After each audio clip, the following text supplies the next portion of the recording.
अब देखते हैं कैंसर यानी कि कर्क राशि वालों के लिए लव लाइफ की रीडिंग का वेट कर रहे थे आप, इसलिए मैं इस टॉपिक पर रीडिंग कर रही हूँ। बताइए क्या चल रहा है आपके लाइफ में। सेपरेशन की कंडीशन में दुख सहने में मज़ा आ रहा है कि नहीं आ रहा है। देखिए यार, लव लाइफ में ना दुख और तकलीफ़ सहने का जो मज़ा है ना, वो तकलीफ़ आपको सुख सहने के बाद पता चलेगा कि यार वो पल कितना अच्छा था। पागलों की तरह हम बैठे रहते थे, घूमते रहते थे, अचानक सभी के चेहरे में हमें अपने पार्टनर का चेहरा नज़र आता था। ना हम खा पाते थे, ना पी पाते थे, पागलों की तरह बैठे रहते थे। पता ही नहीं चलता था कब दिन आ गई, कब रात आ गई, कहाँ जा रहे हैं, कौन से ट्रेन में बैठे हैं, कौन से रिक्शे में बैठे हैं, चले जा रहे हैं, कहाँ जाना पता नहीं, गलत एड्रेस पे चले जाती है। पागलपन जो है ना, वो बहुत याद दिलाता है और अच्छा लगता है, मज़ा आता है।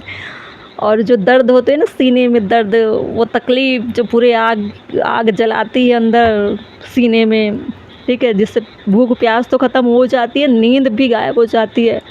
रात दिन लगे रहते हो, क्या चीज़ ढूंढूं, अपने पार्टनर के दिमाग को कैसे जानूं, कैसे पहचानूं, क्या चल रहा है उसकी लाइफ में। जब वो भी चीज़ें नहीं मिलती है, जैसे अभी तो ऐसा कि स्टॉक कर लो, झाँक लो कहीं फेसबुक पे जाकर, इंस्टाग्राम में, यूट्यूब में, जहाँ जहाँ झाँकना है झाँक लो, मिल जाती तो थोड़ी राहत मिल जाती। वो भी ना मिले तो और तकलीफ़।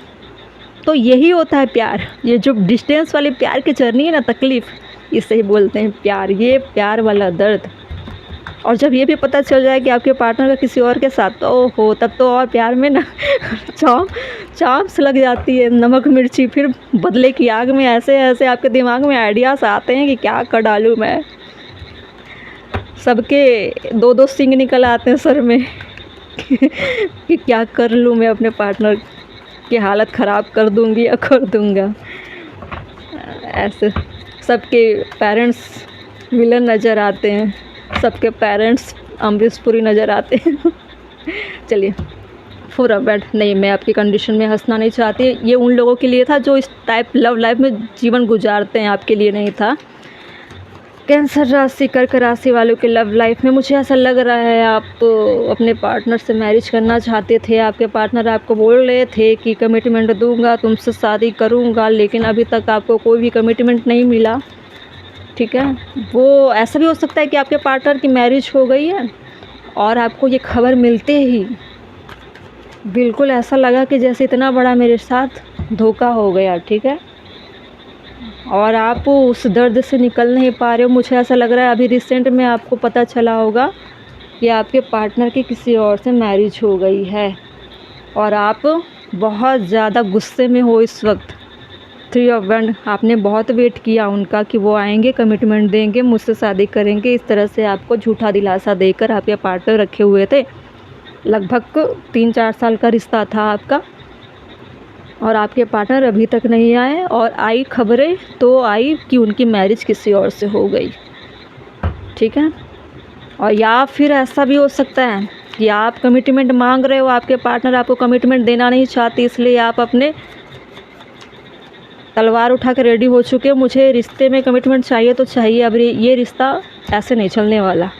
दर्शन, आप चाहते हो कमिटमेंट दो, कमिटमेंट दो, फिर आगे चलेंगे ये रिश्ते। अब ऐसे नहीं चलने वाले, ठीक है। 9 ऑफ सोर्ड्स, आपके पार्टनर बहुत परेशान हो चुके हैं। उनको लग रहा है कमिटमेंट दूँ तो कैसे दूँ।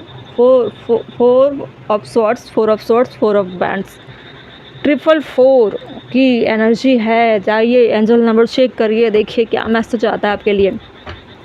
कोई ऐसे पार्टनर भी हैं जिनके मदर काफ़ी रूड हैं और उनकी वजह से आपके लाइफ में बहुत सारे दुखों का पहाड़ टूट पड़ा है। वो सक्सेस नहीं होने देना चाहती आपके लाइफ को, आपके लव लाइफ को, आपकी शादी को।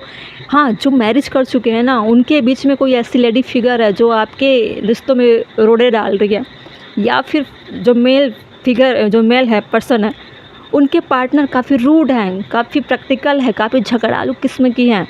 आए दिन उनसे झगड़े लड़ाई करती रहती हैं और इसकी वजह से शादी के रिश्ते में बहुत ज़्यादा कॉन्फ्लिक्ट के चलते शादी का रिश्ता सेपरेशन की कंडीशन में आने वाली है। अभी सेपरेशन बोलने वाली हूँ, वहाँ जजमेंट आ गए, ठीक है। जजमेंट मांग रहे हो या फिर लीगल इशू चल रहे होंगे, लीगल फाइट कर रहे होंगे, जहाँ जो मेल पर्सन को लग रहा है कि कहीं फीमेल जो है जिससे आप बैटल कर रहे हो, लीगल बैटल कर रहे हो, उनके फेवर में ज़्यादा चीज़ें ना निकल जाए, मुझे गलत ना बना दिया जाए। इससे भी आप नाराज़ हो, आपको लग रहा है कि मेरी पार्टनर के अंदर भी इतना ख्याल नहीं है कि वो रिश्ते को बचा सके, वो भूल गई है क्या कि मैं उसका हस्बैंड हूँ या वाइफ हूँ। वो बिल्कुल इस तरह से पेश आ रही है जैसे मैं एक जन्मों जन्म का इतना बड़ा दुश्मन हूँ कि बिल्कुल इसको केयर नहीं है कि रिश्ते को बचाना चाहिए। तो ये सेपरेशन की कंडीशन में जाने के लिए तलवार उठा के खड़ी हुई है और रिश्ते को बर्बाद करने पर तुली हुई है। ठीक है, अपनी डिमांड पूरा कर रही हैं जो भी फीमेल पार्टनर हैं। और अगर मेल पार्टनर हैं इस तरह से चीज़ें कर रहे होंगे तो फीमेल पर्सन है वो बहुत ज़्यादा वायलेंट का शिकार हो रही हैं। डोमेस्टिक वायलेंस हो सकती है या बहुत ज़्यादा अपने मैरिज की लाइफ में स्ट्रगल कर रही होंगी। जब से वो मैरिज की होंगी उनके साथ हमेशा गलत हो रहा होगा। लव लाइफ में है तो जो मेल पर्सन ने कमिटमेंट नहीं दे रहा होगा तो उसकी वजह से भी वो बहुत ज़्यादा फ्रस्ट्रेट हो चुकी हैं। 3-4 साल तक वो उन्होंने वेट किया। ठीक है, अब जाकर उनको पता चला कि जो मेल पर्सन है वो किसी और को कमिटमेंट देना चाहता है या उसकी शादी हो गई है। फिर वो फीमेल पर्सन है उसने लीगल एक्शन लिया कि मेल पर्सन उसको चीट कर रहा था। ठीक है, तो इसकी वजह से भी मेल पर्सन की नींदें उड़ी हुई है। किंग ऑफ वैंड्स देखिए, पहले बहुत पैशनेट थे, अभी भी पैशन में है, ईगो में है मेल पर्सन कि कुछ भी कर लो तुम, मैं वही करूँगा, मैं वही करूँगी जो मैं चाहता हूँ। मेरी लाइफ में तुम इंटरफेयर करने वाली होती कौन हो, होता कौन है। मैं जैसा चाहूँगा मैं वैसी लाइफ जीऊँगा, मैं वैसे जीऊँगी, तुम कुछ नहीं कर सकते। तो ये ईगो कहाँ चली गई, लीगल इश्यू बन गई ना। बॉटम में क्या है, नाइट ऑफ पेंटिकल्स। वेट किया जा रहा था एक के तरफ से कि मेरे साथ जजमेंट होगी, कमिटमेंट आएगी, शादी होगी, लेकिन नहीं हुआ। उनको बाद में पता चला उनके साथ बहुत बड़ा छल किया गया। बहुत बड़े ऐसे दौर से गुजरे जहाँ पे कई रातें उन्होंने ऐसे पैनिक अटैक लेकर झेल रहे थे। ठीक है, हमेशा खुशियाँ चाह रहे थे अपनी लाइफ में कि अच्छी मैरिज लाइफ सक्सेस हो, अच्छे फैमिली बने, बच्चे हों, तो बहुत सारी फ्यूचर। कोई एक पर्सन है झूठे झूठे दिलासे देकर उसको मैनिपुलेट कर रहा था, हम शादी करेंगे, हमारी अच्छी फैमिली होगी, अच्छा घर होगा, बच्चे होंगे, अच्छी लाइफ होगी, अच्छी जॉब होगी। ये सारी चीज़ें झूठ बोल बोल कर की गई। पैशनेट थे, अट्रैक्शन भी थी, लस्ट भी थी, सारी चीज़ें होने के बाद झूठे दिलासे दे देकर उसको मेंटली फिजिकली तौर पर यूज किया गया गर्ल्स को। अब गर्ल्स के साथ इनजस्टिस तो हुआ ना। आप सारी चीज़ें शादी से पहले कर लेते हो, वो भी झूठ बोल बोल कर। अब जब फीमेल को लग रहा है कि उसके साथ गलत तो हो रहा है, कब तक वो बर्दाश्त करेगी। आज वो अपने रुद्र अवतार में है कि ये सब अब नहीं चलने वाला है। तो मेल पर्सन अब उसको धमकी दे रहा है कि तुम्हारी हिम्मत कैसे हो गई मेरे सामने ऊंची आवाज़ें बात करने के लिए, अपने हक मांगने के लिए। किस तरह का हक चाहिए तुमको, मैं तुमको नहीं पहचानता, मैं तुमको नहीं जानता, मेरी लाइफ से हट जाओ या मेरी शादीशुदा लाइफ में अब एंट्री मत करना तुम। तो ये तो दोनों तरफ से बर्बाद हो गई ना फीमेल। अब ये लीगल इश्यू बन गई है, इसमें होगी अब अच्छे से न्याय होगी, अच्छे से जजमेंट होगी। लड़ते रहो, ठीक है, इंतज़ार कर रहे हो, देखते हैं पॉसिबिलिटी क्या है इस जो भी चल रही है तो बहुत रिश्ते बहुत ख़राब हो चुके हैं, बहुत ज़्यादा। मैरिड वाली कंडीशन में भी लीगल इशू है, अनमैरिड वाली कंडीशन में भी लीगल इशू है, नो कॉन्ट्रैक्ट वाले में भी इशू है। हर कंफर्ट जोन में आप देखिए, हर लेवल पर इसमें लीगल इशू है। ठीक है, देखते हैं पहला क्या है, मैजिशियन। देखिए, कुछ तो मिरेकल होंगे इसमें। ठीक है, किसी ना किसी एक के साथ ऐसा मिरेकल होगा कि सारी चीज़ें उसके पक्ष में आ जाएगी। जजमेंट में शायद मुझे नहीं लग रहा है कि कुछ ऐसे परफेक्ट जो वर्डिक्ट सुनाए जाएंगे कि किसी एक के पक्ष में फ़ैसला होगा। इसमें डिवाइन की मर्ज़ी से फ़ैसला होगा जो होगा। कोई एक बंदा जो जिसने कमिटमेंट नहीं दिया है, जिसकी मैरिज अभी नहीं हुई है किसी और से, उसको शादी करनी पड़ेगी उस फीमेल से जिसके साथ गलत हुआ। देखिए, दोनों एक साथ आओगे तो एक king of cup, queen of cup, दोनों के अंदर प्यार है, म्यूचुअल फीलिंग्स है, दोनों के अंदर प्यार जागेगा, यूनियन होगी। इसमें भी यूनियन देख सकते हो, इतना स्ट्रगल करने के बाद यूनियन हो रही है, सोच रहे हो। 6 ऑफ कप, क्योंकि प्यार है। कोई 5 महीने 4 साल 5 साल 6 साल का रिश्ता है और यूनियन के पूरे चांस है, यूनियन होनी है इस रिश्ते में। ठीक है, बहुत अच्छी रीडिंग थी।